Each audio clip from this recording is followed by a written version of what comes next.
The Chinese millionaire explodes in a fit of nerves, ignored by everyone.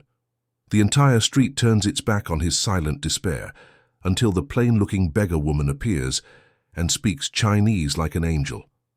In that second, his destiny changes forever. What do you think will happen in this story? Comment and don't forget to subscribe to our channel and tell us which city you're watching us from. I promise this will be the best story you'll ever hear. The morning arrived in Brighton, heavy with a deep grey, the kind that seems to suck the colour out of everything. Around, the wind blowing from the port carried with it not only the smell of salt and sea air, but also a melancholy that settled in the bones of those walking through the city's old streets. The grand old houses, once symbols of wealth and elegance, now displayed peeling facades, windows blurred by time and rusty gates that creaked at the slightest touch of the breeze. It was a city that held stories on every corner, but seemed to have forgotten how to tell them. Henry Alistair Fontaine woke that morning with the same weight he had carried for years. The feeling of emptiness in his chest was so familiar that he no longer even tried to fight it. He simply accepted it, like someone accepting the pain of an old wound that never quite healed. At 57, Henry was a tall man with broad shoulders and an erect posture. But there was something in his gaze that betrayed weariness. A weariness that came not from the body, but from the soul. His grey hair was always impeccably combed, his Italian suit perfectly tailored, his shoes gleaming. Every detail of his appearance screamed control, order, distance. The mansion where he lived, located in one of Brighton's most upscale areas, was a monument to the past. Built at the beginning of the 20th century, the property had once housed shipping magnates, political figures, and industrialists. Now it housed only Henry and the silence. The rooms were too vast, the corridors too long, the chandeliers too bright for such an empty house. Staff came and went at precise times, performing their duties without ever exchanging prolonged glances with their employer. He preferred it that way. Every human interaction seemed to drain what little energy he had left. Henry had built a technology empire over the last 3 decades. His company, Fontaine Tech Solutions, was a pioneer in digital security systems in the UK, expanding into Latin America and Asia with impressive speed. He was known in business circles as a ruthless negotiator, someone who never backed down, who turned every obstacle into an opportunity, and who tolerated no weaknesses. His subordinates respected him, but also feared him. Henry didn't make friends. He made deals. But all that changed 5 years ago, when Laura passed away. She was everything he wasn't. Gentle where he was harsh, patient where he was impulsive, quiet where he was authoritarian. Laura had been a literature professor before marrying Henry, and carried with her a delicacy that contrasted brutally with the business world to which he belonged. They were opposites, who, in some inexplicable way, completed each other. She was the only person capable of breaking through the layers of coldness he had built around himself, the only one who could make him laugh, who made him remember that there was life beyond spreadsheets and endless meetings. When she fell ill, Henry did what he always did when faced with problems. He tried to solve them with money and power. He hired the best doctors in the country, flew with her to specialized clinics in the United States and Switzerland, moved mountains to find experimental treatments. But not all his empire, nor all his fortune, could hold her. Laura passed away on an autumn afternoon, holding his hand and whispering something in Chinese that he couldn't fully understand. She had always loved the language, had studied it for years, fascinated by Oriental culture. Henry never understood this passion, but he respected it. After Laura's passing, Henry withdrew from the company. He handed over operational command to the directors, maintaining only sporadic strategic meetings. He transformed the mansion into a fortress, rarely leaving except for unavoidable commitments.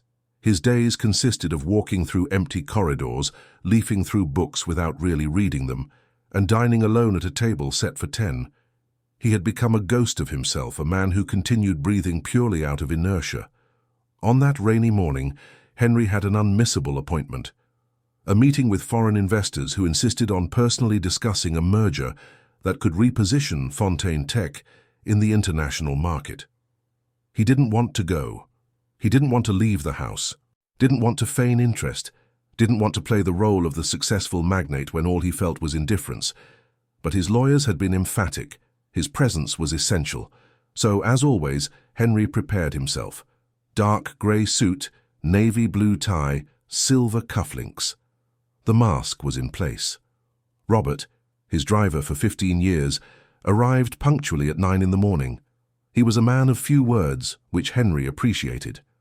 The journey to Brighton's historic city centre, where the meeting would take place in a renovated old yacht club, would take about 20 minutes. Henry got into the car without greetings, opened his notebook, and pretended to review documents. In truth, his mind was blank. He merely observed the words on the screen without processing them. But Brighton traffic had other plans. A collision between two lorries on the M23 had created a traffic jam that stretched into the city centre. Robert detoured via an alternative route, passing through the narrow streets of the old port, where grand old houses gave way to abandoned warehouses, graffiti-covered sheds and squares taken over by street vendors. Henry looked up from the screen and frowned. This was not the usual. "Trout!" Robert tried to apologize, explaining the traffic, but Henry interrupted him with an impatient gesture. Gradually, the car slowed down until it stopped completely at a corner near the old Seafarers' Square, a public space that had once been a city postcard and was now dilapidated, with broken benches, a dry fountain and cracked pavements. The fine rain continued to fall, and small groups of people sheltered under trees and awnings. There were churros vendors, artisans selling improvised jewelry, street musicians with out-of-tune guitars. The meeting was scheduled for 10 o'clock. Henry looked at his watch. 9:45. Impossible to arrive on time. He felt anger rise like a wave. How could Robert have allowed this? How had he not foreseen the congestion? Henry tolerated no delays. Never. Every minute was calculated, every commitment met with military precision. And now, due to someone else's incompetence, he would be late. The feeling of loss of control was unbearable. He opened the car door even before Robert could park completely and stepped out into the rain. His outburst was immediate and brutal. He turned to the driver who was still behind the wheel and began to shout. They were not rational words, but accusations laden with a rage that went far beyond that moment. Robert tried to explain, but Henry didn't want to listen. People in the square began to look. Some street vendors paused their activities to observe the scene. A man in an impeccable suit, clearly out of place in that setting, yelling at a driver who kept his head bowed in silence. Henry felt his blood boil. All the frustration of recent years, all the contained pain, all the loneliness he had locked away, seemed to be overflowing at that moment. He was no longer shouting at Robert. He was shouting at life, at fate, at everything that had been taken from him without permission. It was then that she appeared. A humble-looking woman, wearing a faded flannel blouse and jeans torn at the knees, approached with slow but firm steps. Her grey hair was tied in a messy bun, and her face, marked by deep wrinkles, carried a serene expression that contrasted with the chaos around her. She didn't seem intimidated by the scene, nor curious like the others. She simply walked towards Henry with a disconcerting naturalness, as if she knew exactly what to do. Henry saw her approach and felt a mixture of irritation and discomfort. What did that woman want? Alms? He was about to dismiss her with a rude gesture when she stopped a few steps away and looked at him. Her eyes were dark brown, deep, and there was a calm in them that Henry couldn't comprehend. She said nothing for a few seconds, just observed him, as if reading something written on his face. And then, in a firm but soft voice, she spoke. But she didn't speak in English. The words that came out of her mouth were in Chinese, pronounced with a clarity and melody that made the world around Henry disappear. He recognized the language instantly, although he mastered no more than a few basic phrases Laura had taught him. But that specific phrase, that proverb, he knew. He knew it all too well. The woman had said, "Ren sheng buru yishi chang xiang baju." Life rarely goes as we plan, but we can accept 8 or 9 parts of it. It was exactly what Laura used to repeat in difficult moments. When Henry came home frustrated with a negotiation that hadn't gone as expected, when he got irritated by unforeseen events, when he demanded perfection where it wasn't possible, Laura would say that with a patient smile, touching his face and asking him to take a deep breath. Henry never gave much importance to the proverb. For him, they were just pretty words, vague Oriental philosophy without practical application. But now, hearing those same words come from the mouth of a stranger, in a dilapidated square, in the rain, he felt something break inside him. The silence that followed was absolute. Henry couldn't take his eyes off the woman.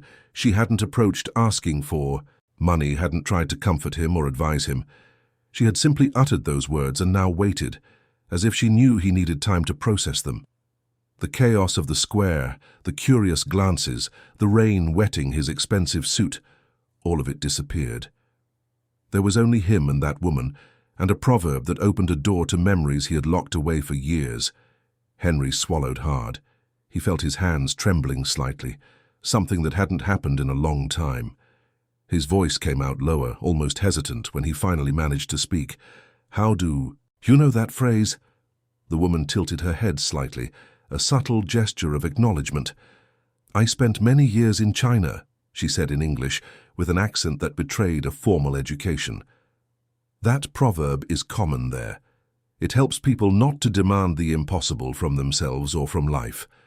Henry continued to stare at her, still trying to understand what was happening. Who was that woman? Why had she approached him at precisely that moment? And why, of all the things she could have said, had she chosen those specific words? Robert was still inside the car, observing the scene with a worried expression. Passers-by began to disperse, losing interest now that the shouting had ceased. The rain continued to fall, but Henry didn't move. He was completely absorbed in that woman and the mystery she represented. "You speak Chinese," Henry said. It wasn't a question but a statement. "Fluently," she replied with simplicity, "and several other languages. I was a diplomatic translator for 30 years. The revelation left him even more disconcerted. A diplomatic translator, here in that square in worn clothes and looking like she had nowhere to sleep. Henry was a man accustomed to reading people quickly, to categorizing and evaluating in seconds. But that woman didn't fit into any category he knew. There was dignity in her posture, education in her speech, but also an evident financial fragility. She was a living contradiction. He realized he was still in the rain and, for the first time that morning, felt the cold water penetrating his suit. But instead of returning to the car and heading to his delayed meeting, Henry heard himself doing something completely out of character. "Would you like a coffee?" The woman watched him for a moment, as if evaluating the sincerity of the invitation. Then a small smile touched her lips. It wasn't a forced or self-serving smile, but something genuine, almost maternal. "I'd like that." Henry called Robert and instructed him to inform the investors about the delay. His voice was different, less imperative, almost distracted. Robert hesitated, clearly surprised, but obeyed. Henry then gestured for the woman to accompany him. There was a small seaside cafe a few blocks away, a discreet place he used to frequent before isolating himself completely. They walked side by side in silence, leaving Seafarers Square behind them. The Salty Breeze Cafe was on, a corner overlooking the bay. It was an old establishment with dark wooden tables, cane chairs, and large windows blurred by humidity. The smell of fresh coffee and toasted bread filled the air. There were few customers at that hour, mostly elderly people reading newspapers or couples in quiet conversation. Henry chose a table in the corner, away from the windows, where they could talk privately. The woman sat down with discreet elegance, crossing her hands on the table. Henry ordered 2 coffees and observed her in silence. Up close he could see more details. The wrinkles around her eyes were not just from age, but from someone who had smiled a lot throughout her life. Her hands, though calloused, had long, delicate fingers, and there was something in her eyes, a depth that made him uncomfortable. It was as if she could see beyond the surface, as if she saw not just the man in the expensive suit sitting opposite her, but all the layers of pain and loneliness he hid. The coffee arrived, steaming and aromatic. Henry took a sip without really tasting it. He was too busy trying to formulate the questions that accumulated in his mind. Finally, he decided to start with the most obvious. "What is your name?" "Marina," she replied. "Marina Cavendish." The surname sounded distant, aristocratic. Henry remembered hearing about an influential Cavendish family in London decades ago connected to diplomacy and politics, but he wasn't sure if there was a connection. "You said you were a diplomatic translator. For how long?" Marina smiled again, as if the question transported her to a pleasant place in her memories. "I started in 1985, fresh out of the University of London with a degree in literature. I was sent to Beijing as a translation assistant on a cultural mission. I was young, full of dreams. I thought I would change the world. I ended up staying there for almost 20 years. I worked in embassies, participated in trade negotiations, humanitarian missions. I learned not only the language but the soul of China, the proverbs, the philosophies, the way they view time and human relationships." Henry listened to her with an attention he himself hadn't expected. Normally, conversations bored him. He always felt that people talked too much about irrelevant things, but there was something in the way Marina narrated her story, a simplicity devoid of self-pity or bitterness, that kept him interested. "And after China," he asked, "I went to other parts of Asia, Cambodia, Vietnam, Laos. I worked with NGOs on post-conflict reconstruction projects, taught languages to refugees, mediated conversations between cultures that didn't understand each other. It was a rich life full of purpose. I woke up every day knowing I was making a difference, even if a small one." Marina paused, taking a sip of coffee. Henry noticed that she held the cup with both hands as if warming her fingers. There was a physical fragility about her, but also an inner strength that intrigued him. "And what happened?" Henry asked, though he already knew something drastic had changed her trajectory. Marina lowered her eyes to the cup. For the first time, a shadow of sadness crossed her face. "Life happened," she said softly. "My husband, who was also a diplomat, became gravely ill. We returned to the UK for treatment, but he didn't make it. I discovered he had incurred debts trying to pay medical costs, debts I was unaware of. I lost everything. The house, our savings, even documents were held up by bureaucratic issues. I was left with nothing, literally." Henry felt a tightening in his chest. He knew that feeling of losing someone, of watching the world crumble without being able to do anything. But he had money, he had resources, he had a fortress to hide in. Marina had none of that. "And now?" he asked, almost afraid of the answer. "Now I live one day at a time," Marina said, raising her eyes to him. "I sleep where I can, eat when I can, help those in need whenever possible. I discovered that life goes on, even when we lose everything. It's not the life I planned, but it's the life I have, and in many ways it's more honest than the life I lived before." Henry didn't know what to say. He was accustomed to problems that could be solved with money or power. But there, before that woman who had lost everything and yet maintained a disconcerting serenity, he felt small. His own pains, his own dramas seemed almost futile in comparison. "How do you manage?" he asked, and there was a genuine vulnerability in his voice. "How do you manage not to be angry? How do you accept all this?" Marina looked him in the eyes, and Henry felt as if she were seeing into his soul. "Because anger changes nothing," she said calmly. "It only consumes us from within. I learned in China that life is like a river. We can try to dam it, divert it, control it. But in the end it will follow its course. We can fight against the current and drown, or we can learn to swim with it." Henry felt a lump in his throat. Those words echoed something Laura used to say, though with different words. Laura had always tried to teach him. To accept, to let go, to trust. But he had never been able to. And now, sitting before a stranger who spoke of rivers and currents, he wondered if he had lost something fundamental by clinging so tightly to control. Henry's phone vibrated in his pocket. It was Robert, probably warning that the investors were impatient, but for the first time in years, Henry ignored it. He simply turned off the phone and returned his attention to Marina. "That proverb you said in the square," he began hesitantly. "My wife used to repeat it. She also studied Chinese, also loved Oriental culture. When you said those words, it was as if she were there." Marina nodded, understanding. "Perhaps she was," she said softly, Sometimes the people we love leave seeds in other people, and when those seeds blossom, it's as if they are speaking through us. Henry felt his eyes sting. He hadn't cried since Laura's funeral.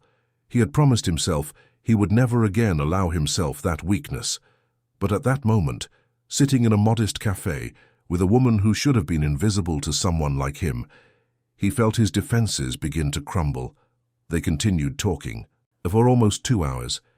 Marina spoke of her experiences in Chinese villages, of the teachings she had learned from Buddhist monks, of the importance of compassion and detachment.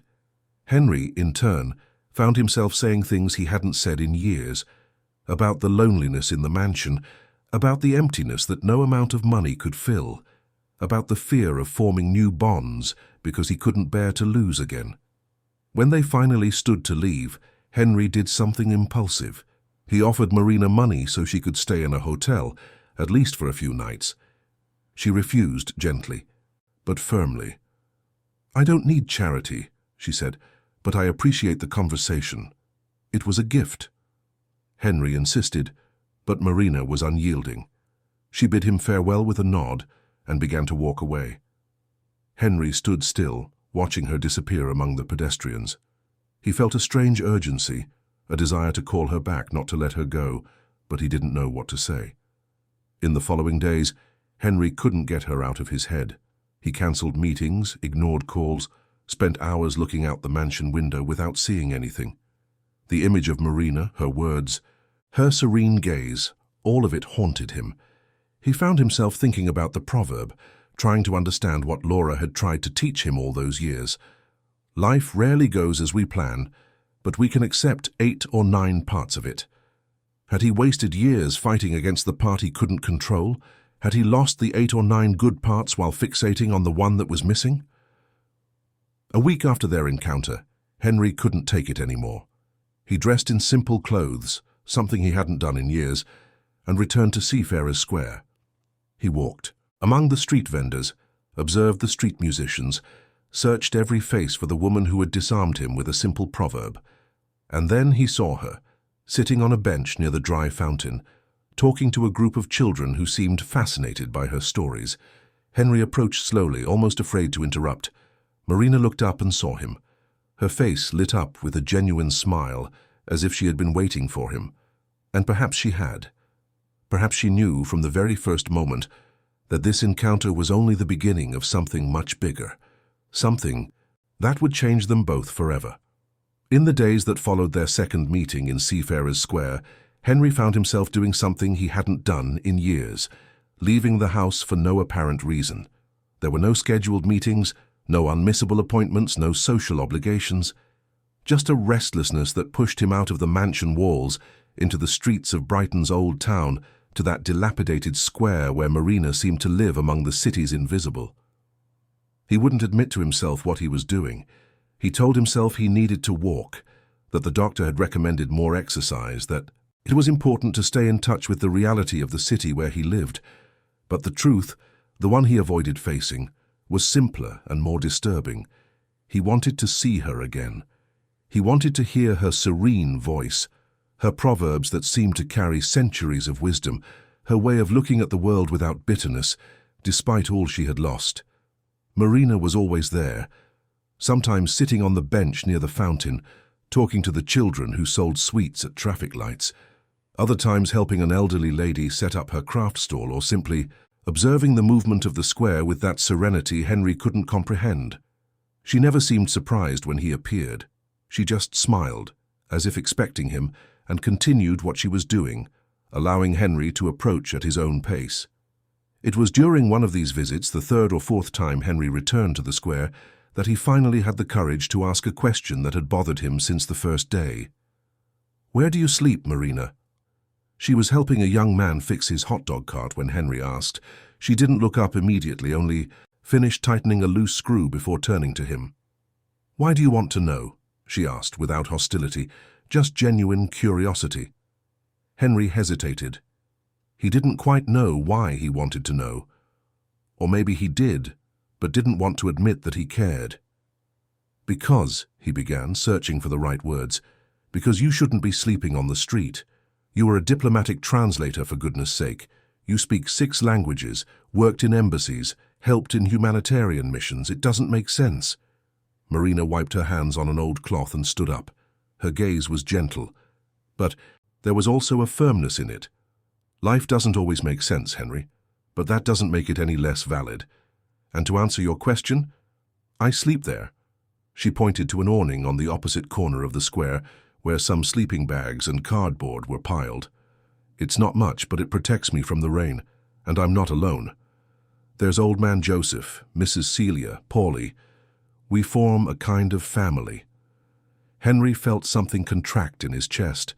He looked at the awning, at the miserable belongings piled there, and couldn't reconcile that image with the elegant, cultured, and serene woman standing before him. It seemed wrong, profoundly wrong. "Let me help you," he said, and his voice came out more urgent than he intended. "I can rent an apartment for you. Small, simple, it doesn't have to be anything extravagant. Just a decent place where you can sleep, shower, have a minimum of dignity." Marina watched him for a long moment. There was no gratitude in her eyes, but neither was there offended pride. Just a deep understanding, as if she saw not only what Henry was offering, but why he was offering it. "Do you want to help me, or do you want to feel better about yourself?" she asked softly. The question hit Henry like a punch. He opened his mouth to protest, but the words didn't come. Because she was right. Part of him wanted to help her, yes, but another part, perhaps the largest, wanted to alleviate the discomfort he felt seeing her in that situation. He wanted to fix the problem because problems bothered him, because his businessman's mind was programmed to find solutions. Marina continued, her voice maintaining that gentle but firm tone. "I don't need to be saved, Henry. I am living the life I have, not the life I lost, and there is dignity in that too. But," she paused, a small smile touching her lips, "if you really want to help, perhaps there is another way." "How?" Henry asked, genuinely curious. "You have a library, don't you? I imagine a mansion like yours has many books." Henry nodded, not understanding where she was going with this. "I do. Thousands. Most belong to my wife. She loved to read." Marina smiled more broadly. "Then perhaps I can help you organize that library. I can catalogue the books, clean them, put them in order, and in return you allow me to read some of them. It's been a long time since I read a good book. And also," she added with a twinkle in her eyes, "I can teach you a little Chinese. I have the impression that you would like to better understand the proverbs your wife loved." Henry remained silent, processing the proposal. It wasn't what he had imagined. He wanted to simply solve the problem with money, the way he always solved everything. But Marina was offering him something different. Not charity, but exchange. Work for mutual benefit.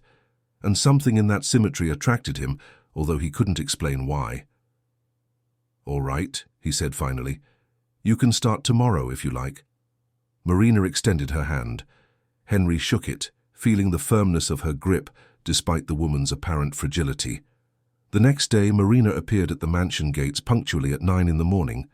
Henry had instructed Robert to pick her up from the square, but she had refused, preferring to walk. She said she appreciated the journey as much as the destination, another one of those phrases that sounded like a proverb, and left Henry speechless. Mrs. Eleanor, the housekeeper who had looked after the house for decades, received Marina with a mixture of surprise and suspicion. Henry never brought strangers into the mansion, never. But he was firm in introducing Marina as his new librarian, and Mrs. Eleanor, accustomed to not questioning her employer's decisions, nodded in silence. The library occupied the entire second floor of the mansion's west wing. It was a magnificent space, with mahogany shelves reaching from floor to ceiling, sliding ladders to reach the highest volumes, large windows overlooking the garden, and leather armchairs where Laura used to spend entire afternoons reading. But since she had passed away, the library had become just another empty room in the house. Henry couldn't enter there without feeling her presence, so he simply avoided it. When he opened the double doors and led Marina inside, he felt the familiar weight pressing on his chest. But her reaction was so different from his that for a moment he managed to see the space through her eyes. Marina stopped in the center of the library and slowly turned, her eyes sweeping over the shelves, the windows, the ceiling with delicate frescoes. There was something akin to reverence in her expression. "It's magnificent," she whispered. "How many stories live here? How many lives? How many worlds?" Henry observed her in silence. It had been so long since he had seen anyone appreciate that space. Laura used to say similar things. She said that a library was a parallel universe where all possible lives coexisted on the pages of books. Marina began working that same morning. Henry expected her to just organize, tidy, catalogue. But she did it in a way that seemed almost ritualistic. She picked up each book with care, cleaned it delicately, read the blurb, sometimes opened it and read a few paragraphs before deciding where to place it. It wasn't mechanical work. It was a communion with each work. Henry found himself returning to the library more often than he intended. He told himself it was to check on the progress of the work, but the truth was he enjoyed observing Marina. He liked the way she murmured to herself as she read titles, the way she smiled when she found a book she recognized, the way she treated each volume as if it were a fragile treasure. One afternoon, about a week after Marina had started working in the library, Henry walked in and found her sitting in one of the armchairs, with a book open on her lap. It was almost 5 o'clock, and the golden light of the late afternoon streamed through the windows, creating an almost dreamlike atmosphere. She was so absorbed in her reading that she didn't hear him enter. Henry stood still at the door, watching. Marina read with complete concentration, occasionally turning the pages carefully. There was peace in her posture, a stillness Henry rarely saw in anyone. He found himself thinking of Laura, of how she too would lose herself in books, of how the world around her would cease to exist when she was reading. It was then that Marina looked up and saw him. She didn't seem embarrassed to have been caught reading instead of working. She just smiled. "Sorry, I was quite mesmerized. It's a book of Chinese short stories. Your wife must have loved this. It has notes in the margins, in English and Chinese." Henry approached. Marina held out the book to him. He took it carefully and recognized Laura's delicate handwriting. They were small observations, reflections on the stories, some alternative translations of proverbs. Seeing that handwriting so familiar, so full of life, made something stir within him. "Did she write much?" Marina asked softly. "In everything," Henry replied, his voice coming out hoarser than he expected. "Books, notebooks, even in the margins of newspapers.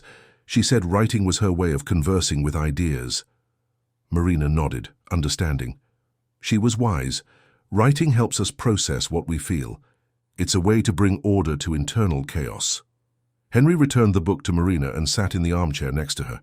They sat in silence for a few minutes, just sharing that space, that light, that stillness. It was a comfortable silence, without the need to fill it with empty words. Henry couldn't remember the last time he had felt so at peace in the presence of another person. Finally, Marina broke the silence. "I brought something for you," she said, putting the book aside and reaching for something in the small bag she carried. "It's a small thing, but I thought you would like it." She took out an object wrapped in red silk paper and handed it to Henry. He took it, surprised. It was light, delicate. Carefully, he unwrapped the paper and found a Chinese fan. It was old, evident from the patina on the bamboo ribs and the slight yellowing of the paper. But it was impeccably preserved. The paper was decorated with delicate paintings of cherry blossoms and birds, and along the folds were Chinese ideograms written in black ink. Henry was speechless, just observing the object in his hands. It was of a subtle, discreet, but profound beauty. There was something about that fan that touched him in a way he couldn't explain. "It's beautiful," he said finally. "But Marina, this is too valuable. I can't accept it." Marina shook her head. "It's not valuable in monetary terms. I bought it at an antique fair in Beijing many years ago for a few coins. But it carries a message I thought you needed to hear." She leaned over and pointed to the ideograms on the fan. "See these characters? They form a proverb. Do you want me to translate it?" Henry nodded, still holding the fan as if it were something sacred. Marina traced the ideograms with her finger as she spoke. "Feng Shui Lun Liu Zhuan" literally means that wins. And waters turn and flow. But the deeper meaning is that nothing remains the same. Circumstances change, people change, life changes, and in this constant change there is both loss and opportunity for new beginnings. Henry felt a knot in his throat. He looked at the ideograms, trying to engrave them in his memory, even without understanding what they meant. But then something caught his attention. Among the larger ideograms, there was a smaller one, almost hidden in the fold of the fan. He pointed. "And this one? What does it mean?" Marina looked closer, and her face lit up, with a smile. "This one is special. It's the character for hope. Shiwang. It's a bit hidden, as if the artist wanted only those who truly sought it to find it." Henry closed his eyes for a moment. Hope. A word he had erased from his vocabulary 5 years ago. A word that seemed cruel, almost a lie, when you had already lost the only thing that truly mattered. But there, holding that ancient fan gifted by a woman who had nothing but radiated a peace he couldn't comprehend, the word didn't seem so impossible. "Thank you," he said, and there was genuine emotion in his voice. "I don't know why you're doing this, why you're helping me, but thank you." Marina gently touched his hand, because we all need someone to remind us that there is still hope, even when we can't see it ourselves. That night, after Marina had left and the mansion returned to its usual silence, Henry went up to the room he had shared with Laura. He hadn't been in there for months. He had moved to one of the guest rooms because he couldn't bear to sleep in that empty space, full of memories. But now, with the fan still in his hands, he felt he needed to be there. The room was exactly as Laura had left it. Mrs. Eleanor cleaned it regularly, but didn't move anything. The books on the bedside table, the dressing gown hanging behind the door, the perfume bottle on the dressing table, everything untouched like a sanctuary. Henry sat on the bed and placed the fan beside him. Then, with trembling hands, he opened Laura's bedside table drawer. There was the small wooden box where she kept her jewelry. There wasn't much. Laura was never one for ostentation. But each piece had a story, a meaning. He opened the box and looked for what he knew was there. The necklace. It was simple, just a silver chain with a small circular pendant. But on the pendant was engraved a Chinese ideogram. Laura wore that necklace every day. She said it was her talisman, her way of carrying Oriental wisdom with her. Henry picked up the necklace and observed the engraved ideogram. His heart began to beat faster. He picked up the fan and opened it completely.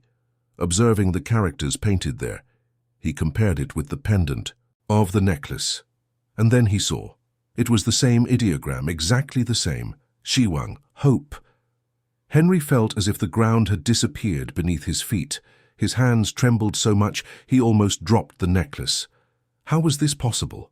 How could Marina, a woman he had met by chance in a square, have given him a gift with the same symbol that Laura carried with her every day? What did it mean?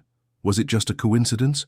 Or was there something greater, something he couldn't comprehend, connecting these two women? He sat on the bed for hours, the necklace in one hand, the fan in the other, trying to understand. His rational mind sought logical explanations. The ideogram for hope was common in Chinese culture. It wasn't impossible for it to appear on different objects, but something inside him, something that went beyond logic, whispered that this was no mere coincidence. Laura had said something before she passed. Henry remembered that moment with painful clarity. She was lying in the hospital bed, very weak by then, holding his hand. She had tried to speak in English, but the words wouldn't come.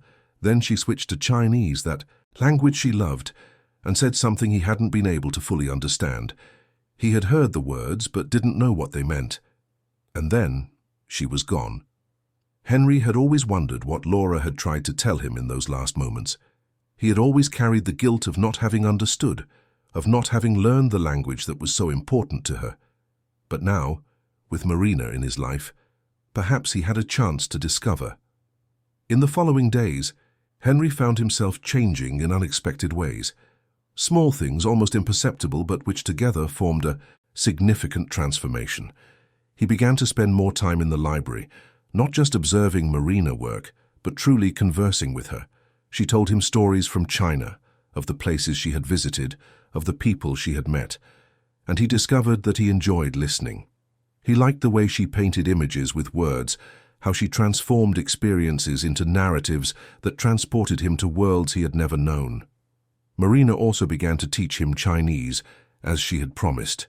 They weren't formal lessons, just casual moments where she showed him how to pronounce certain characters, how to form simple sentences, how to understand the logic behind the ideograms. Henry discovered that learning was harder than he imagined. His mind, accustomed to numbers and business strategies, struggled with the tones and nuances of such a different language.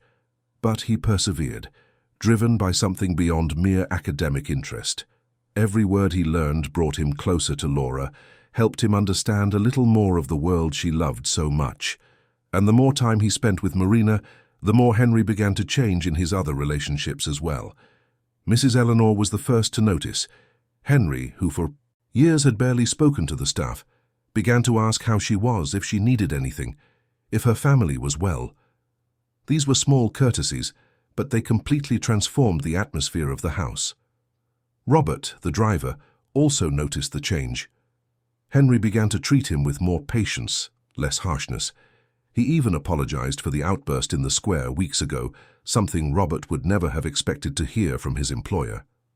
It was as if Marina, simply by being present, by sharing her serenity and wisdom, was thawing something within Henry that had been frozen for years. He began to smile again, something rare and precious.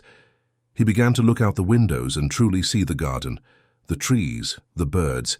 He began to savor his food instead of merely ingesting it mechanically. He began, slowly, to live again. But with this opening also came questions. Questions about Marina, about who she really was, about how their paths had crossed so significantly. Henry was a man accustomed to investigating, to seeking answers.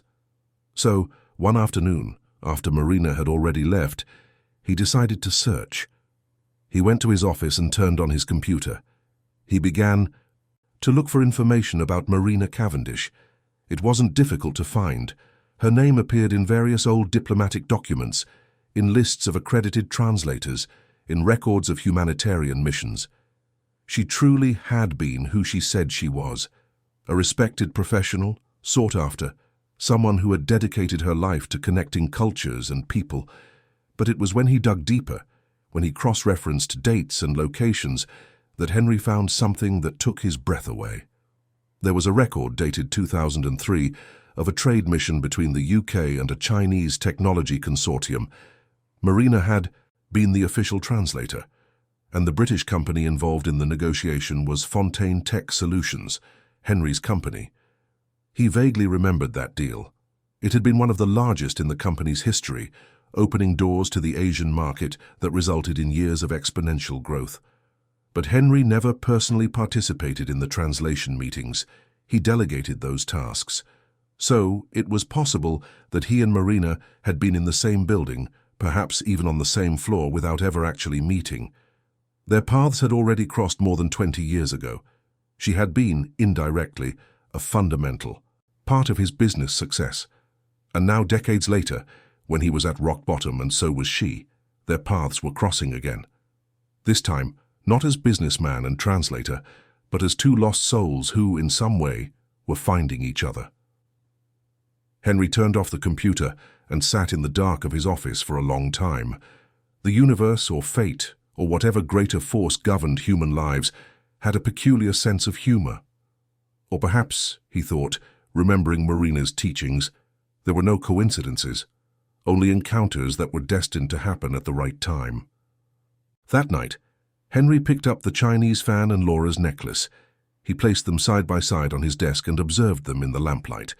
Two objects, separated by years, by continents, by different stories, but united by a single symbol: hope. Perhaps, he thought, it was time to start believing in that word again. Perhaps Marina had not entered his life by chance.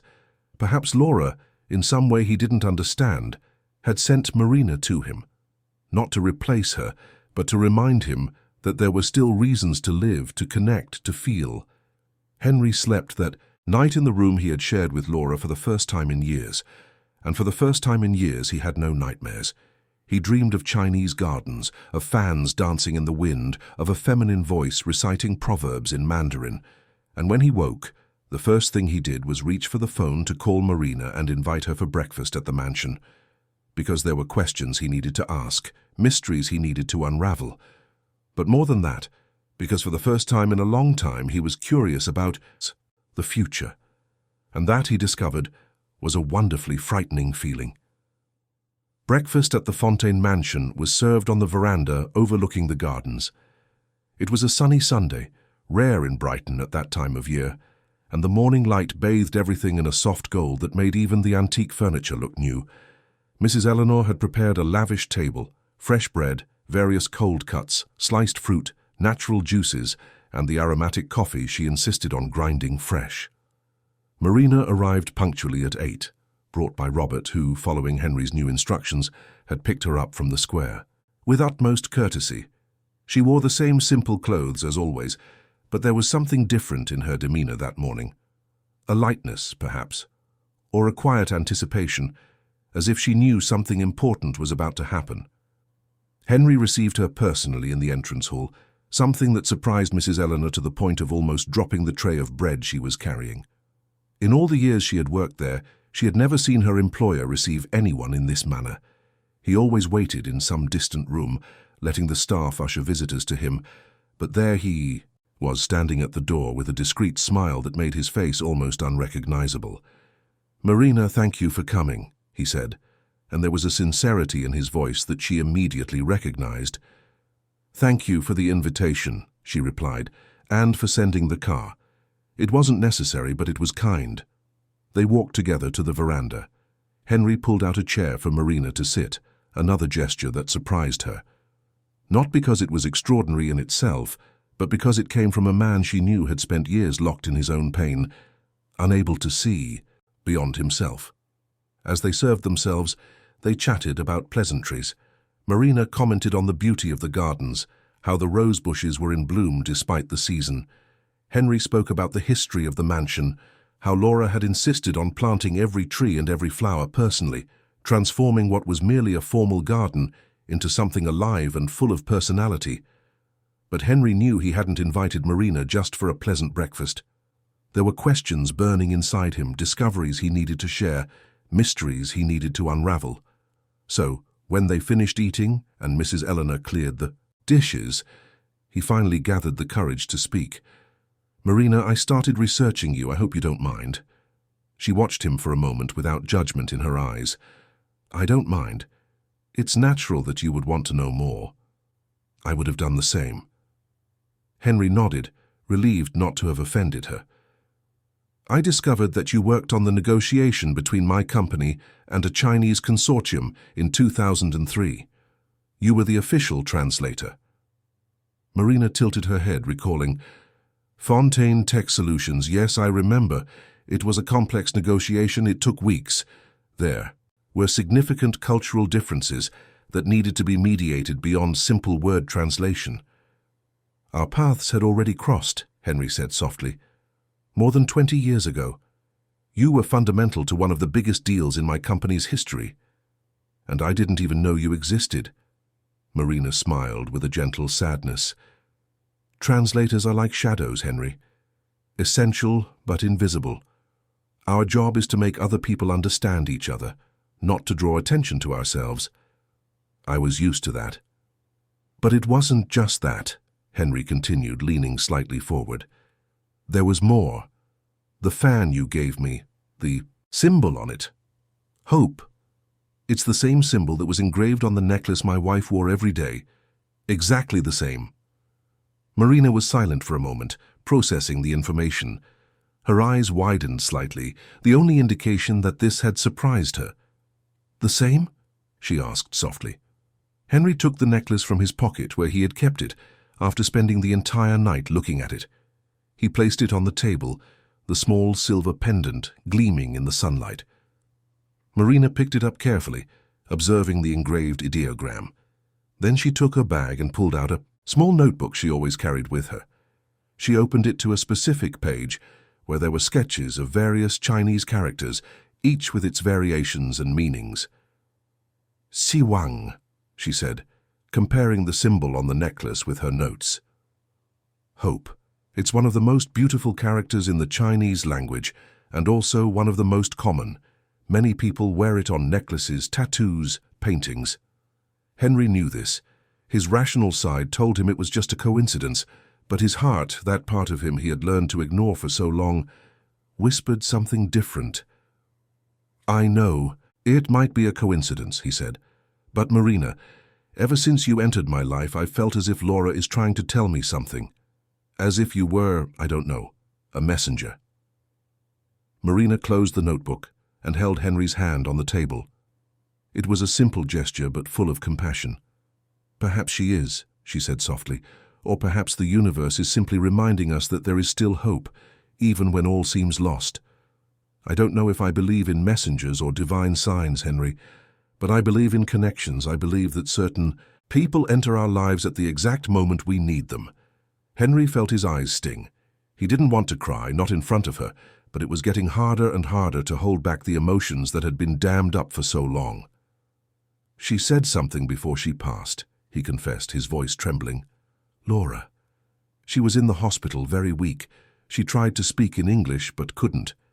Then she switched to Chinese. She said something I didn't understand, and it haunts me to this day. I never knew what her last words to me were. Marina squeezed his hand more tightly. Do you remember the phrase? Even if you don't understand the meaning, do you remember the sounds? Henry closed his eyes, returning to that terrible moment in the hospital room. Laura holding his hand, with a strength that didn't seem possible from such a frail body. The monitors beeping softly. The smell of antiseptic mixed with her perfume, that soft lavender scent she always wore. And then, her voice, weak but clear, uttering words in a language he didn't master. Wo hui zai feng zhong deng ni, he said, hesitantly, not sure if he was pronouncing it correctly. Something like that. I don't know if I'm remembering it right. Marina became completely still. Her face, normally so serene, showed deep emotion.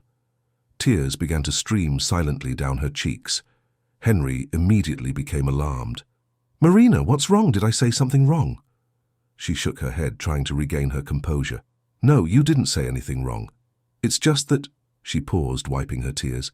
That phrase is beautiful, very beautiful, and very profound. What does it mean? Henry asked, his voice urgent. Marina took a deep breath before translating. Wo hui zai feng, zhong deng ni. It means, I will wait for you in the wind. Henry felt as if he had been punched in the stomach. He was breathless for a moment, just processing those words. I will wait for you in the wind. It was so Laura, so full of poetry, of romanticism, of faith in something beyond death. She hadn't said goodbye. She had said she would be waiting, in the wind, in something ethereal, invisible, yet always present. The tears Henry had held back for so long finally fell. He didn't try to hide them, didn't try to wipe his face. He just let them come, years of pain and loss finally finding an outlet. Marina stood up and knelt beside his chair, embracing him as a mother embraces a wounded child. And Henry, that man who had built an empire through strength and control, allowed himself to be embraced, allowed himself to be comforted. They stayed like that for a time that could have been minutes or hours. When Henry finally managed to compose himself, he felt something different within him. It wasn't that the pain had disappeared, but it was as if by finally knowing what Laura had said, by understanding that she hadn't left him with anger or fear, but with a promise that she was still there in some way, an enormous weight had been lifted from his shoulders. Thank you, he said to Marina, his voice hoarse, for giving me this gift, for allowing me to finally understand. Marina returned to her chair, but kept her hand on Henry's. She gave you that gift, not me. I just translated. But I'm happy to have been able to help. They stayed on the veranda until noon, talking about Laura, about China, about proverbs and philosophy. Marina shared more stories from her time abroad, of the Taoist masters she had met, of the Buddhist monks who had taught her about detachment and impermanence. And Henry, for the first time, was able to talk about Laura without every word feeling like a stab. He was able to remember the happy moments, the laughter, the silly arguments, everything that had made them a real couple, imperfect, but deeply connected. It was during this conversation that Henry remembered something. "Wait here," he said, standing up. "I have something I want to show you." He went up to the room he had shared with Laura and headed straight to the closet. In the back, in boxes he hadn't opened for years, was everything she had left behind: clothes, books, papers, personal items. Henry had kept everything, unable to part with anything that had belonged to her. Now he rummaged through the boxes until he found what he was looking for: a red-covered notebook worn from use. It was the notebook where Laura wrote down Chinese proverbs, her translations, personal reflections. She always kept it close, writing in it whenever she found something that touched her. Henry quickly flipped through it and felt his heart ache. Page after page of delicate handwriting, carefully drawn ideograms, intimate thoughts Laura had confided to paper. He almost ran down the stairs and returned to the veranda. Marina was still there, observing the gardens with that serene gaze that seemed to see beyond the surface of things. "Laura kept this notebook," Henry said, placing it on the table. "It's full of Chinese proverbs, translations, reflections. I never managed to read it completely. It hurts too much, but I thought you might like to see it." Marina took the notebook with reverence. She opened it to the first page and began to read. As she turned the pages, her expression changed: surprise, recognition, emotion. Sometimes she smiled, other times her eyes filled with tears. "She was a dedicated student," Marina said softly. "Look how she noted the nuances of each proverb, how she explored the multiple meanings. This is years of work." "Keep reading," Henry asked. "I want to know what's written there. I want to understand what was important to her." Marina began to read aloud, translating Laura's proverbs and reflections. Some Henry recognized. They were phrases she had repeated over the years. Others were completely new to him, but all carried something of Laura, her way of seeing the world, her gentle wisdom, her ability to find beauty even in the simplest things. It was then that Marina stopped at a specific page. Her face paled slightly, and she remained silent, just staring at what was written there. "What's wrong?" Henry asked, alarmed by the change in her expression. Marina turned the notebook so he could see. On the page was a proverb written in Chinese characters, accompanied by Laura's translation in English. But it wasn't the proverb that had caught Marina's attention. It was the date noted in the upper corner of the page, March 15th, 2003, and below the date, Laura had written a small observation. "I learned this proverb today from the translator at Henry's company meeting. A fascinating woman, full of wisdom. Her name is Marina." Henry felt the world spin around him. He looked at Marina, who was pale, clearly as shocked as he was. "You met Laura," he said, and it wasn't a question, it was a stunned realization. "You met each other." Marina shook her head slowly, her eyes wide. I don't remember. There were so many negotiations, so many people over the years. But if she wrote down the date, if she remembered me, then yes, we must have talked, probably during a break, or perhaps after the meeting." Henry took the notebook and read the entire page. The proverb Laura had written was about destined encounters, about how certain people enter our lives to teach us something important. And below, she had written another reflection. "Sometimes I wonder if encounters that seem casual are actually carefully orchestrated by the universe. This woman taught me something today that I will carry with me forever." "You taught her something," Henry said, his voice filled with emotion. "You touched her life in some way, even without knowing it, and now, years later, you are touching mine." Marina had tears in her eyes again. "I don't remember what I said to her that day, but I do remember meeting a very kind woman during that negotiation. She had come to wait for her husband, was sitting in a waiting room, flipping through a Chinese book. We talked a little about Oriental literature. She was so curious, so eager to learn, but I didn't remember her name. I didn't make the connection until now." The two remained silent, processing the magnitude of that revelation. It wasn't just that their paths had crossed years ago, it was that Marina had touched Laura's life, had planted seeds that Laura had cultivated for years. And now, with Laura gone, Marina was there for Henry, continuing something that had begun more than 2 decades ago. Henry continued to flip through the notebook, and with each page he discovered new proverbs, new reflections. Many of the proverbs Marina had recited in recent weeks were there, noted in Laura's hand. It was as if the two women were conversing across time, through him. Then he came to a specific page, near the end of the notebook. It was one of the last entries, dated a few months before Laura fell ill. She had written a proverb in Chinese, but this time there was no translation. Just a note, for the day he needs to understand. "Marina, can you translate this?" Henry asked, pointing to the characters. Marina observed carefully. "It says, Zai Feng Zhong, Wo Men Zai Qi Xiang Yu. In the wind we will meet again." Henry felt as if all the pieces of an impossible puzzle were finally falling into place. Laura had not just said she would wait for him in the wind. She had left a message for him to find, a promise that they would reunite in some way. And Marina, carried by the wind of circumstances, had been brought to him. These were not coincidences. It was a larger design, something beyond human comprehension. Laura had planted seeds throughout her life, and those seeds were now blooming when he needed them most. Henry closed the notebook and hugged it to his chest.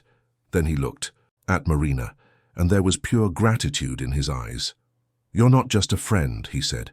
"You are a gift from Laura, from the universe, from fate. I don't know what I believe anymore, but I know you were destined to enter my life." Marina smiled through her tears. "And you in mine. Because I was also lost, Henry. I was also in need of hope. I was also in need of believing that there was still purpose, even after losing everything."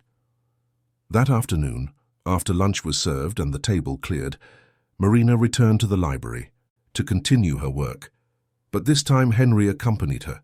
They sat together, leafing through books, reading passages aloud, sharing comfortable silences. It was as if something had changed between them. A connection that already existed had deepened, becoming something more solid, more real. It was during that quiet afternoon that something unexpected happened. Mrs. Eleanor came up to announce that there was a visitor. A woman, she said, who insisted on speaking with Marina. Henry and Marina exchanged confused glances. Who could be looking for her here? They went down together and found in the entrance hall a woman of about 40, elegantly dressed with a leather briefcase and an expression somewhere between surprise and emotion. When she saw Marina, her eyes widened and she put a hand to her mouth. "Professor Marina? Is it really you?" Marina observed her for a moment, trying to make the connection. Then her face lit up with recognition. "Camilla? Camilla Rhodes?" The woman nodded, tears already beginning to fall. "It's me, Professor. I've been looking for you for years." And then, to Henry's complete surprise, Camilla rushed across the hall and embraced Marina with a force that bordered on desperation. Marina returned, the hug, confused but clearly touched. When they finally separated, Camilla turned to Henry. "Excuse my intrusion, sir. My name is Camilla Rhodes. I am the UK consul in Cambodia. I was in Brighton for a conference and saw Mrs. Cavendish in the city centre yesterday. I followed the car that picked her up today and found this address. I know it's an invasion of privacy, but I needed to be sure it was really her." Henry looked at Marina, who was clearly emotional. "Camilla was my student," Marina explained, "in Cambodia when I worked with refugees. She was only 17, had fled a difficult family situation in the UK and was lost. I helped her get into studies, got her a scholarship." "More than that," Camilla interrupted, her voice full of emotion. "You saved me, literally. I was at rock bottom, with no prospects, no hope. You didn't just teach me languages and culture. You taught me to believe in myself again. Everything I am today, my career, my life, I owe to you." Tears streamed freely down both women's faces now. Henry watched the scene, moved. Here was further proof of who Marina truly was, not just a former translator who had fallen on hard times, but someone who had touched and transformed lives over decades. Camilla turned to Henry again. "Sir, I don't know Professor Marina's relationship with you, but please, take care of her. She is one of the most special people who has ever existed. The world is better because she exists." Henry nodded, unable to speak from the emotion that overwhelmed him. "What happened to you?" Camilla asked Marina. "How did you end up—" She hesitated, clearly not knowing how to finish the sentence without offending. "Living on the streets?" Marina completed with a sad smile. "Life happened, Camilla. Losses, circumstances, choices, but I'm fine, I'm surviving." "No," Camilla said firmly. "Not just surviving. You will prosper again. I will make sure of it. I have contacts, I can get you work, a place to live." Marina shook her head gently. "Thank you, dear. But I don't need to be rescued. I am where I need to be, doing what I need to do." Camilla looked between Marina and Henry, trying to understand. Then, slowly, a smile of comprehension appeared on her face. "I understand," she said softly. "You are exactly where you need to be." Before leaving, Camilla left her card with contact information, making Marina promise to call if she needed anything. And then, with another tight hug, she left, leaving behind a transformed energy in the atmosphere. Henry looked at Marina with renewed respect. "How many lives have you touched like that?" he asked. Marina shrugged. "I did what I could, where I could. Nothing more than anyone should do." "But you are special, Marina." Camilla was right. The world is better because you exist. Marina blushed slightly, uncomfortable with the compliment. The world is better because there are people like you, Henry, who are willing to open their hearts again, even after they've been broken. That night, after Marina had left, Henry went up again to the room he had shared with Laura. But this time, it was not with pain or nostalgia. It was with gratitude. He held the red notebook and the necklace and looked out the window at the moonlit gardens. "Laura," he whispered to the wind, "thank you for Marina. Thank you for not having left me completely. Thank you for still being here in some way." And if he could swear, he would have said that he felt the wind grow a little warmer at that moment, as if someone was responding, as if Laura was smiling, satisfied to see that he had finally understood, that life continued, that there was still hope, that in the wind they would meet again. But until then he had to live, he had to open up, he had to let new people in. And Marina, with all her wisdom and kindness, was exactly who he needed to learn to do that again. The weeks that followed Camilla's visit brought a lightness Henry hadn't experienced in years. The mansion, once a mausoleum of frozen memories, began to come alive again. Marina spent almost every day there, organizing the library, teaching Henry about Chinese culture, sharing meals that ceased to be solitary events and became moments of genuine connection. Mrs. Eleanor quietly remarked to Robert that the house finally felt like a home again, not just an empty building where a man waited for his days to end. Henry was changing in ways that surprised everyone, including himself. He resumed in-person meetings at the company, no longer just remote video calls. His directors immediately noticed the difference. He was more present, more engaged, less distant. He was still firm in his decisions, but there was a humanity that hadn't existed before. He asked about employees' families, congratulated personal achievements, showed empathy when someone was going through difficulties. And all of this came from Marina, from her stories about compassion learned in Asian villages, from her proverbs about balance and acceptance, from her serene presence that seemed to radiate peace to everyone around. Henry found himself thinking about her constantly. When he was in meetings, he imagined how she would react to a certain situation. When making difficult decisions, he heard her gentle voice reminding him that life rarely goes as we plan, but we can accept 8 or 9 parts of it. But there was something more, something Henry didn't want to admit even to himself, but which was growing inside him like a seed that cannot be stopped from germinating. He was developing feelings for Marina. It wasn't just gratitude or admiration. It was something deeper, more disturbing. He found himself observing the way she touched the books, how she smiled when she found a passage that moved her, how the afternoon sun illuminated her grey hair, creating a golden halo. And it terrified him. How could he be feeling this? Laura had passed away only 5 years ago, 5 years that felt both like an eternity and just yesterday. He had sworn to himself that he would never allow another person to occupy that space in his heart, that Laura was irreplaceable, unique, and any feeling for another woman would be a betrayal of her memory. But here he was, his heart racing every time Marina entered the room, with a growing need to be near her, to hear her voice, to share his day. Henry tried to fight these feelings. He began to subtly avoid Marina, making excuses not to be in the library when she was working, scheduling meetings that kept him out of the mansion. But the more he tried to distance himself, the more he perceived the emptiness her absence created. It was as if, by opening his heart after years of being closed, he had unleashed a flood he could no longer control. And it was precisely this internal struggle, this conflict between what he felt and what he thought he should feel, that led him to the mistake that almost destroyed everything. It was a rainy Thursday, similar to that morning when they had first met. Henry was in his office reviewing contracts when Arthur Vance, his lawyer and personal advisor for over 20 years, arrived unannounced.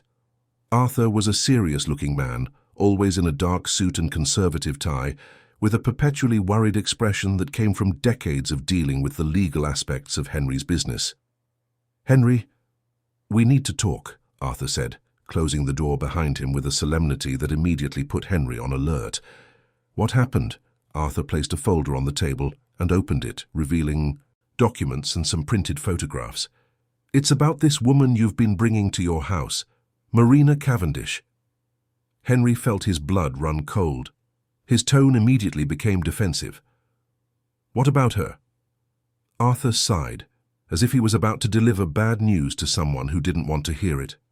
"Henry, you asked me years ago to keep an eye on anyone who got too close to you. After Laura's death, when you isolated yourself, you were vulnerable.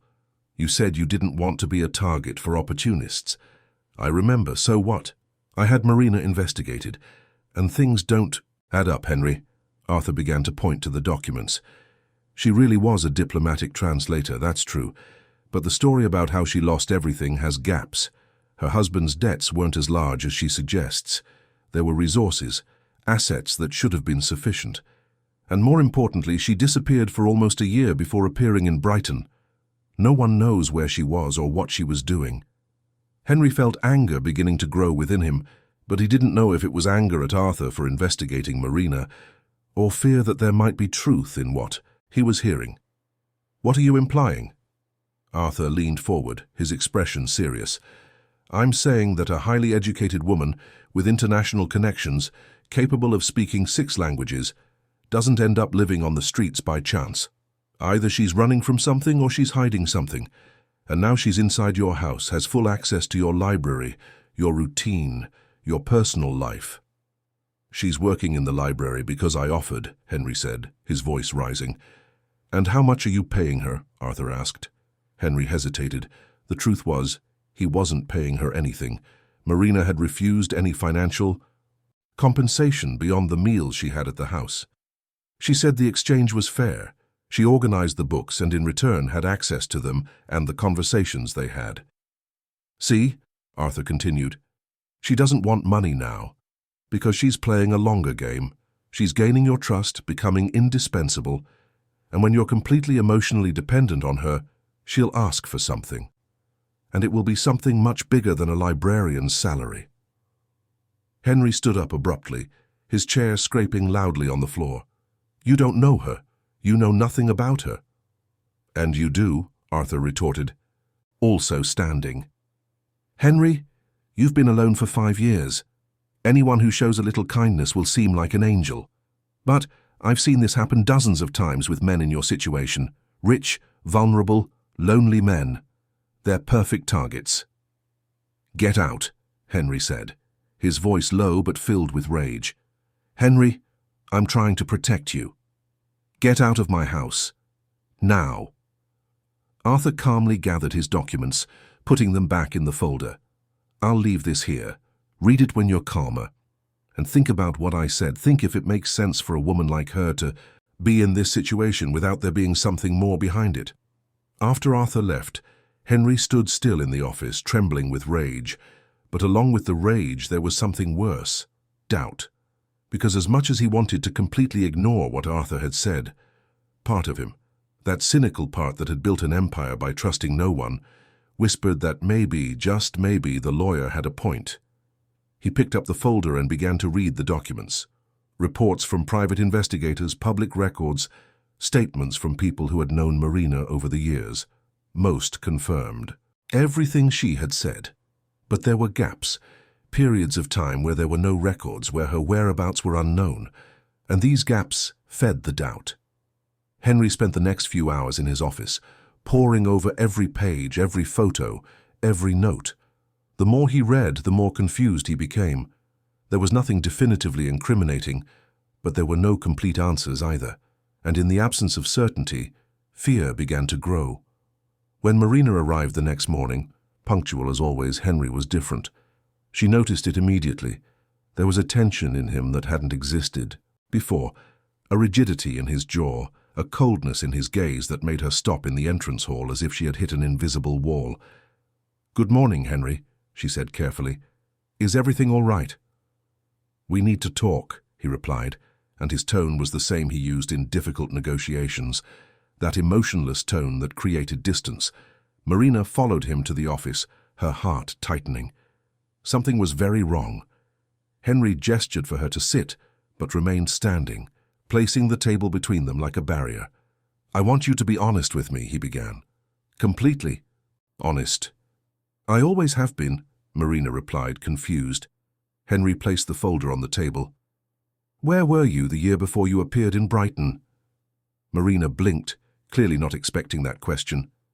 "I told you. I was dealing with legal issues related to the debts, trying to resolve the financial situation." "Where specifically?" "Why are you asking me this?" Marina asked, and a sadness began to appear in her eyes. "Because there are gaps in your story, periods where no one knows where you were, what you were doing. You investigated me," Marina said, and it wasn't a question. There was deep disappointment in her voice. "I have to protect myself," Henry said, but his voice wavered slightly. "Protect yourself from what? From me?" Marina stood up, her hands trembling slightly. "Henry, what's going on? What changed since yesterday?" And then Henry did the thing he would regret for the rest of his life. All his insecurities, all his fears, all the pain of years of loneliness, and the recent discovery that he was developing feelings for someone again, all of it exploded in a cruel accusation. "You're taking advantage of me," he said, and the words came out like stones. "You found out I'm rich, vulnerable, and you're playing with my feelings. You're using my wife's memory. You're using proverbs and touching stories to gain my trust. And I was foolish enough to let you." The silence that followed was absolute. Marina remained completely still, her face losing all color. She stared at him as if he had physically hit her, as if those words were knives. "Is that what you really think of me?" she asked, her voice barely above a whisper.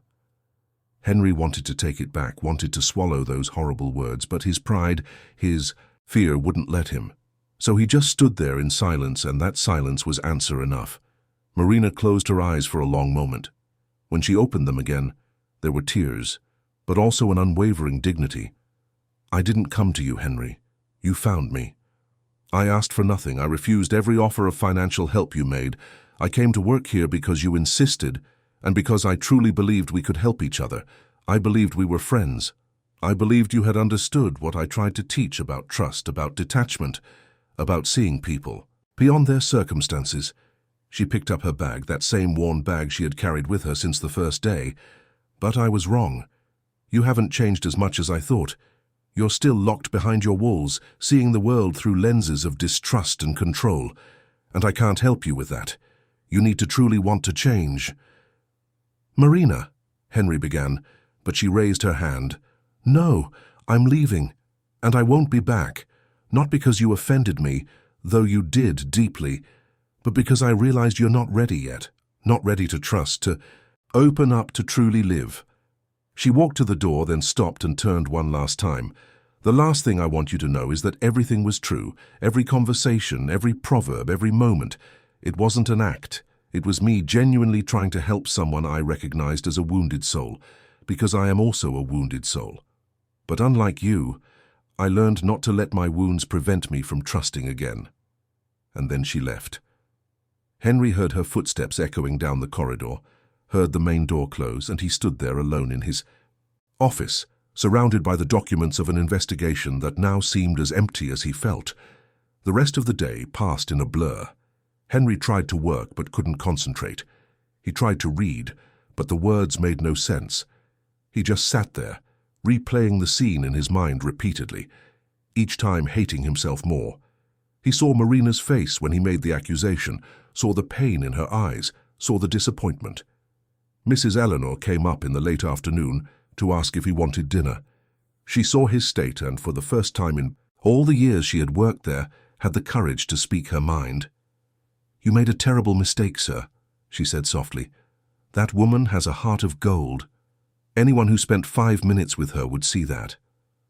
"I know," Henry said, his voice broken. "I know." That night, Henry couldn't sleep. He lay in the dark, staring at the ceiling, feeling the weight of loneliness return with a suffocating force. But it was worse now, because he had tasted what it was like to have companionship again, what it was like to have meaningful conversations, what it was like to feel alive, and he had thrown it all away out of fear. Around 3 in the morning, he finally got up and went to the room he had shared with Laura. He sat on the bed and picked up the red notebook, opening it to the last page, the one where Laura had written the proverb about meeting again in the wind. "Laura," he whispered in the darkness, "I messed everything up. You sent me a gift, someone to help me live again, and I pushed her away. I was so afraid to feel again, so afraid to lose again, that I preferred to destroy before I could be destroyed." He closed the notebook and was about to get up when something fell from between the pages. It was a small folded paper, yellowed with age. Henry picked it up with trembling hands and unfolded it. It was Laura's handwriting, but he didn't remember seeing it before. It must have been stuck between the pages since she had written it. The note read, "If you are reading this, Henry, it means you found what you were looking for. Remember, loving again is not betraying my memory. It is honoring it. Because I loved you and wanted your happiness even after I was gone. Don't be afraid to open your heart. I will be in the wind, smiling for you." Henry began to cry. Tears that came from the depths of his soul, from a place of pain so profound he didn't even know it existed. Laura had left that message for him, knowing he would need to hear it, that he would fight against any new feeling, and he had ignored it. He had let fear win. When the sun rose, Henry was determined. He would find Marina. He would kneel if he had to. He would beg for forgiveness, not because he wanted her to come back and work for him, but because he needed her to know that he had understood his mistake, that he was a cowardly idiot who had hurt someone who had only tried to help him. He dressed quickly and left, not even waiting for Robert. He walked through the still empty streets to Seafarers Square, but when he got there, his heart sank. The awning where Marina used to sleep was empty. Her belongings were gone. There was no sign of her. Henry searched for hours. He asked the street vendors, the homeless people who knew Marina. Some said she had left early that morning, carrying her small bag and a sack with some clothes. She didn't say where she was going. She just left. An elderly man selling churros in the square called him over. "Young man, she asked me to give you this. She said you would come looking for her." The man handed him something wrapped in the same red silk paper Marina had used to give Henry the Chinese fan. He took it with trembling hands and walked to a bench, away from curious glances. He carefully unwrapped it. It was the fan. The same one she had given him, with the ideograms about winds and waters that turn and flow, with the small hidden character that meant hope. But there was something different. Henry opened the fan completely, extending all its ribs to their limit. And then he saw. On the final rib, the one that only became visible when the fan was fully opened, there was a new ideogram recently painted. The ink still had a slightly damp sheen, as if it had been added just a few hours ago. Henry didn't know how to read Chinese completely yet, but he recognized that character. Marina had taught it to him in one of her lessons. The symbol was composed of parts that represented heart and person together. Quan Shu, forgiveness. Marina had spent the last few hours painting that symbol on the fan. Even after everything Henry had said, after accusing her of the worst things, after breaking the trust between them, she had left him the most important thing she could give: forgiveness. Henry hugged the fan to his chest and cried there in the middle of that square where it had all begun. He cried for the chance he had wasted, for the extraordinary woman he had driven away, for the lesson in compassion she had taught him even when he didn't deserve it. People passed by and looked, but he didn't care. For the first time in his life, Henry Alistair Fontaine didn't care about appearances, about what others would think. He just felt. He felt all the pain of having hurt someone who had only offered him kindness. He felt all the shame of having let fear turn him back into that cold, distant man he had been. And as he held that fan with the hand-painted symbol of forgiveness, Henry made a promise to himself. He would find Marina. No matter how long it took, no matter where she was, he would find her. And when he found her, it wouldn't be to ask her to come back, it wouldn't be just to apologize. It would be to thank her, to show her that he had understood the lesson, that the forgiveness she had given him would not be wasted, that he would use this second chance not only to be better to her, but to be better to everyone, to honor Laura's memory by living with an open heart, even when it was scary, especially when it was scary. The sun continued to rise over Brighton, illuminating that old square with its golden light, and Henry stood there holding a Chinese fan, learning that sometimes the greatest lessons come from the greatest mistakes, and that forgiveness, when genuine, can be the most precious gift one person can give another. The days that followed Marina's departure were the most difficult Henry had faced since the loss of Laura. But there was a crucial difference. This time the pain did not come from something inevitable, from a circumstance beyond his control. This pain was self-inflicted, born of his own fear and stupidity, and that made it 1,000 times worse. Henry woke every morning with the same thought. Where could she be? Was she all right? Had she found shelter? Was she hungry? The questions tormented him as he walked through the empty corridors of the mansion, as he tried to work, as he pretended to eat the meals Mrs. Eleanor prepared with growing concern. The library became a place of penance. Henry spent hours there, observing the books Marina had organized with such care, touching the spines she had touched, sitting in the armchairs where she had read. Every corner of that space carried her presence, and Henry deliberately punished himself by remaining there, forcing himself to feel the absence he himself had created. But he didn't just lament. Since that morning in Seafarers Square, when he found the fan with the symbol of forgiveness, Henry had made a decision. He would find her, and while he searched, he would transform himself into the kind of man who deserved the forgiveness she had given him. He started practically. He hired investigators, but not to look for flaws or inconsistencies in Marina's story, as Arthur had done. This time it was just to find her, to ensure she was safe. He gave clear instructions: discreet observation, no approach, just reports on her whereabouts and well-being. But while the investigators worked, Henry also began his own search. Every morning, before dawn, he left the mansion and walked through the streets of Brighton. He visited squares, shelters, community centers, churches. He talked to homeless people, to volunteers, to anyone who might have seen Marina. He left his card with everyone, asking them to contact him if they saw her. At first, people looked at him with suspicion. A clearly wealthy man, in expensive clothes, looking for a woman who lived on the streets. The interpretations were inevitably negative, but Henry persisted, patiently explaining his story, showing photos of Marina he had taken with her permission in the days she worked in the library, describing her kindness and how much she had meant to him. And gradually people began to trust. They started sharing information, small details. Someone had seen her at a community soup kitchen 3 days ago. Another saw her talking to children in a park. These were crumbs, but Henry followed them with the determination of a man on a mission. During these searches, something extraordinary began to happen. Henry began to truly see Brighton, not the city of postcards, not the city of business and tourism, but the real city. He saw families sleeping under bridges, saw children selling sweets at traffic lights to help at home, saw elderly people rummaging through trash looking for something to eat. And for the first time in his life, instead of just passing by these scenes with abstract discomfort, he stopped. He talked. He listened to stories. He met old man Joseph, a former sailor who had lost everything in a financial scam and now made a living carrying groceries at the market. He met Mrs. Celia, a retired teacher whose pension wasn't enough to pay for rent and food, so she chose food and lived in a shelter. He met Paulie, a 20-year-old who had left home to escape a difficult family environment and was now trying to save money by doing odd jobs.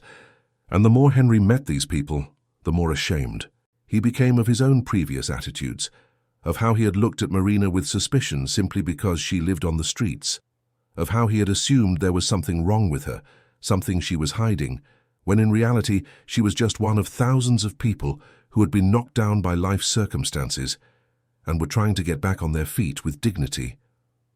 One morning, Henry was talking to a group of people in a square when a young woman approached. She recognized him from previous days when he had spoken with others in the area. "Are you still looking for Professor Marina?" she asked. The nickname made Henry smile sadly. It was so typical of Marina to have earned even an affectionate title from the people she met. "Yes, I am. Do you know her?" "I do. She taught me to read. I was 32 and couldn't read properly. I was too ashamed to seek formal lessons. But Professor Marina would sit with me in the square and teach me patiently. She never made me feel stupid or slow." Henry felt his chest tighten. Another life Marina had touched, another person she had helped silently without expecting recognition or reward. "Do you know where she is?" he asked, trying to control the hope in his voice. The woman hesitated. "Promise you won't hurt her, because she came back different this time, sadder. Someone did something that hurt her a lot." "It was me," Henry admitted, and there was genuine shame in his voice. "I hurt her, and I'm looking for her to ask for forgiveness, to show her that I understood my mistake." The woman studied him for a long moment as if weighing his words against his intentions. "There's a community project. In the North End, it's called Hope House. Volunteers teach things to people in the community. Languages, crafts, professional skills. I heard she's working there now." Henry wrote down the address with trembling hands. Finally, after weeks of searching, he finally had a concrete lead. But the woman wasn't finished yet. "Just one more thing," she said. "When you go there, go with humility. Professor Marina doesn't need someone else trying to save her. She needs someone who sees her as an equal, who respects her for who she is, not for who she once was." The words hit Henry like sharp arrows, because that was exactly what he had failed to do. He had tried to save her, to put her on a pedestal, and when his own insecurities arose, he had knocked her off that pedestal in the cruelest possible way.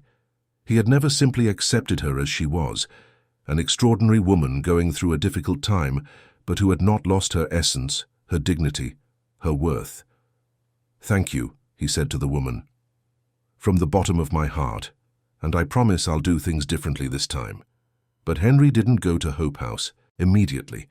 He knew he wasn't ready yet. Marina had said he wasn't ready to trust, to truly live, and she was right. So before seeking her out again, Henry needed to prove, first to himself, that he had changed. He started by doing something he had never considered before. He sought out Camilla Rhodes, Marina's former student who was now a consul.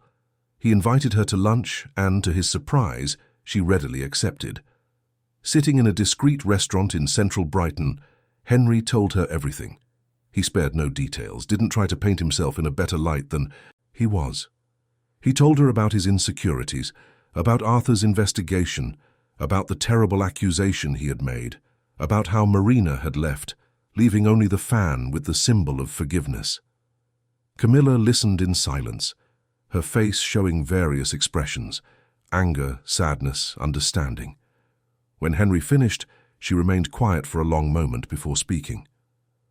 "Marina once told me about a Chinese proverb," she said. "It said that jade needs to be polished to shine, that no one is born perfect, but we can become better through our experiences and choices." "And you think I can become better?" Henry asked, and there was genuine vulnerability in his voice. "I think you're already trying," Camilla replied. "The man you described, the one who made that accusation, would have simply let Marina go. He wouldn't have looked for her, wouldn't have cared. But you are here. You are searching. You are acknowledging your mistake. That's already a start." She leaned forward, her expression serious. "But acknowledging the mistake isn't enough, Henry. You need to truly change. You need to work on your insecurities, on your difficulty trusting. And you need to understand that Marina is not a substitute for Laura. She is not a savior sent to fix you. She is a person with her own pains, her own needs."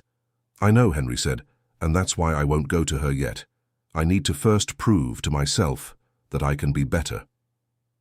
In the following days, Henry began to put into practice the lessons he had learned. He called Arthur for a meeting, and for the first time in 20 years questioned the lawyer's decisions. He said he no longer wanted investigations into people in his personal life, that he didn't want to live with this constant paranoia of being manipulated. Arthur tried to argue, but Henry was firm. It was his life, his choices, his consequences. Then he did something even more radical. He started volunteering, not in prominent positions, not putting his name on plaques or making public donations, but truly working. He went to an organization that distributed meals to homeless people and offered to help. At first, they looked at him with suspicion, a clearly rich man wanting to serve soup. But he persisted, showing up every day without fail, wearing simple clothes, serving food, washing dishes, talking to the people who were there. And it was in this volunteer work that Henry truly began to change. It wasn't a superficial change of appearances. It was something deep, structural. He began to see people not as categories, not as potential threats or business allies, but as complex individuals, each with their own story, their own pain, their own hope. He met Mark, a former executive who had lost everything in a difficult divorce and fallen into alcoholism. He met Renee, a single mother who worked 3 jobs, but still couldn't afford a decent place to live with her children. He heard stories of resilience, of dignity maintained against all odds, of kindness blooming amidst adversity. And with each story, Henry understood a little more what Marina had tried to teach him. That circumstances do not define a person's worth. That material wealth does not guarantee richness of spirit. That sometimes those who have less are those who give more. 3 weeks after starting his volunteer work, Henry finally felt ready. Or perhaps he would never be completely ready, but he couldn't wait any longer.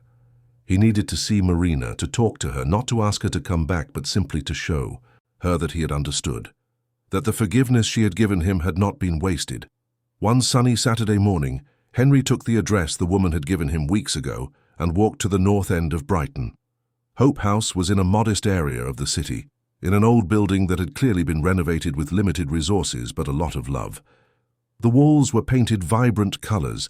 There were murals made by children decorating the facade, and a simple sign at the entrance read, "Everyone is welcome here." Henry stopped on the pavement in front of the building, his heart pounding so hard he could hear it. He took a deep breath, trying to calm his nerves. Inside that building was the woman who had changed his life, who had shown him a way back to humanity, and he had hurt her in the worst possible way. He entered slowly. The interior was as welcoming as the facade. There were improvised classrooms, craft workshops, a small community cafe where people gathered. And there was life. Children running through the corridors, adults talking in small groups, laughter and music coming from different directions. A young volunteer approached him. "Can I help you?" "I'm looking for Marina Cavendish," Henry said. "I heard she works here." The young woman smiled. "Professor Marina? Yes, she's teaching Chinese now. Room 3, at the end of the corridor. But the class ends in 10 minutes. You can wait if you like." Henry thanked her and walked to the indicated room. The door was ajar, and he could hear Marina's voice, that soft but firm voice, teaching pronunciations, explaining meanings. He stood outside, just listening, not yet daring to enter. Through the crack in the door he could see her. She was standing in front of a small class of about 10 people of various ages. She wore the same simple clothes, but there was something different about her. She looked thinner, perhaps. and there was a sadness in her eyes that hadn't been there before. Henry felt a stab of guilt. He had put that sadness there. The class ended and the students began to leave, thanking Marina with smiles and hugs. She reciprocated with her usual kindness, but Henry noticed that the smiles didn't quite reach her eyes. When the last student left, Marina began to gather her materials, putting papers and books into an old bag. It was then that Henry gathered all the courage he had and gently knocked on the door. Marina looked up and saw him. For a moment, time stopped. Her face went through a rapid succession of emotions: surprise, pain, something that could be hope, but which she quickly suppressed. She said nothing, just stood there, holding her books, waiting. Henry slowly entered the room, closing the door behind him. He didn't want to have this conversation with an audience. They looked at each other for a moment that seemed to last an eternity. "Hi, Marina," he said finally, his voice hoarse with emotion. "Hi, Henry," she replied, guarded. "Can I talk to you, please?" Marina hesitated, then nodded slowly. She placed her materials on the table and sat in one of the chairs. Henry pulled up another chair, but instead of sitting down, he did something that shocked them both. He knelt on the floor beside her. Marina's eyes widened. "Henry, what are you doing?" "Something I should have done a long time ago," he said. "I'm putting myself in the place I deserve below you, because you are better than me in every way that matters." "Get up," Marina said, uncomfortable. "This is ridiculous." "No, let me speak like this. I need to say this the right way." Marina remained quiet, waiting. "I was a cowardly idiot," Henry began. "I was cruel, unfair, and I said horrible things you didn't deserve to hear.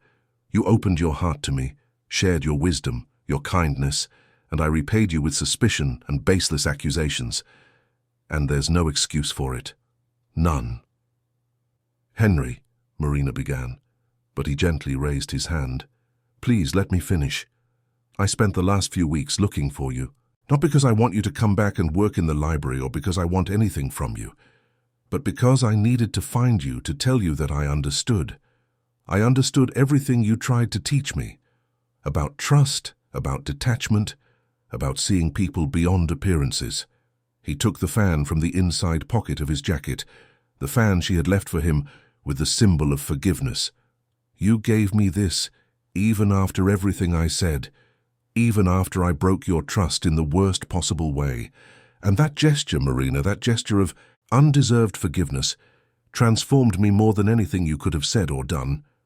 Marina looked at the fan, then at Henry. Her eyes were glistening with unshed tears. "What do you want from me, Henry?" she asked softly. "Nothing," he replied with absolute sincerity. "I didn't come here to ask you to come back. I didn't come here to try to fix things between us. I just wanted you to know that the forgiveness you gave me was not wasted. I've changed. I'm changing. I've volunteered for the past few weeks, met people, heard stories. I'm learning to see the world differently, more like the way you see it." Marina remained silent for a long moment. Then softly she touched Henry's face, a maternal gesture full of compassion. "Please get up. You don't need to kneel." Henry obeyed, but didn't sit down. He stood, vulnerable, waiting. "I accepted your apology even before you came here," Marina said. "The forgiveness on the fan was genuine, Henry. I wasn't waiting for you to deserve it or earn it. I was offering it because I learned that holding grudges only hurts us, and I didn't want to carry anger towards you. But," she continued, and there was a sadness in her voice, "forgiving doesn't mean things go back to how they were. You hurt me deeply, not just with your words, but because I truly believed I had found a kindred spirit in you, someone who understood the value of intangible things. And to discover that you still viewed me with suspicion, that you were investigating me as if I were a criminal, that broke something inside me." "I know," Henry said, and there were tears in his eyes now. "And I'm not asking you to trust me again. I'm not asking us to be friends again.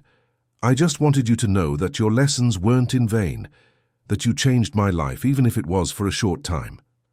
Marina stood up and walked to the room's window, looking out at the small courtyard where children were playing. "Do you know what's saddest about all this?" she said without turning around. It's that I had also grown attached. After losing everything, after being alone for so long, I had started to believe that perhaps I could have a genuine connection with someone again. Not romance, she quickly clarified, but true friendship, companionship. And when you accused me, it was as if the ground had disappeared again. Henry felt every word like a stab. He had done this. He had destroyed something precious because of his irrational fears.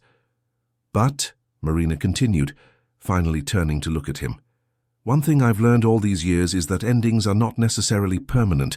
Sometimes they are just pauses, transformations. What are you saying? Henry asked, barely daring to hope. I'm saying that I need time. I need to see if this change you speak of is real, is lasting, because words are easy. Henry, actions are harder. Henry nodded vigorously. I understand and I accept. Whatever you need. Time, space, whatever. Marina smiled for the first time since he had entered the room.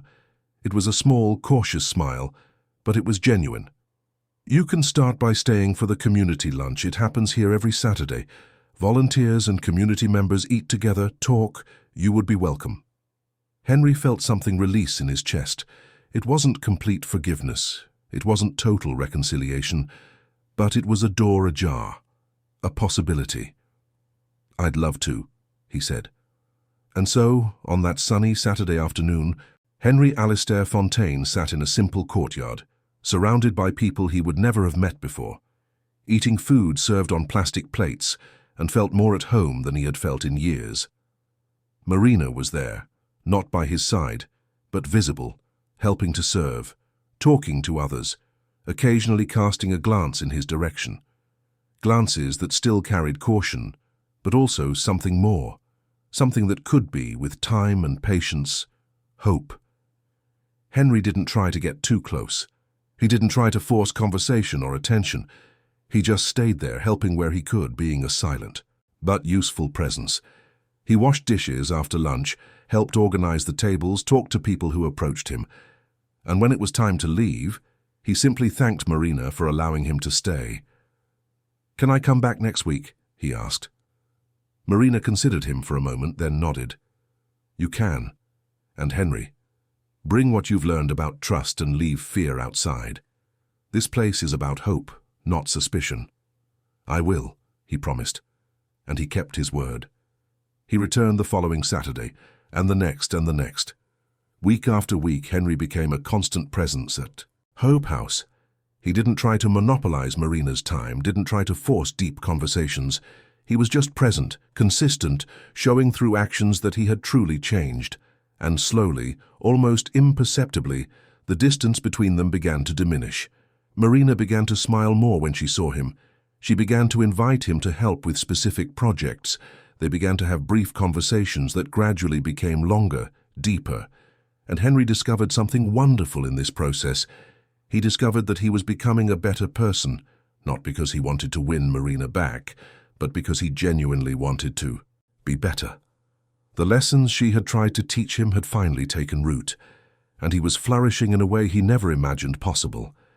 The seed of forgiveness she had planted was germinating, transforming not only their relationship, but transforming Henry from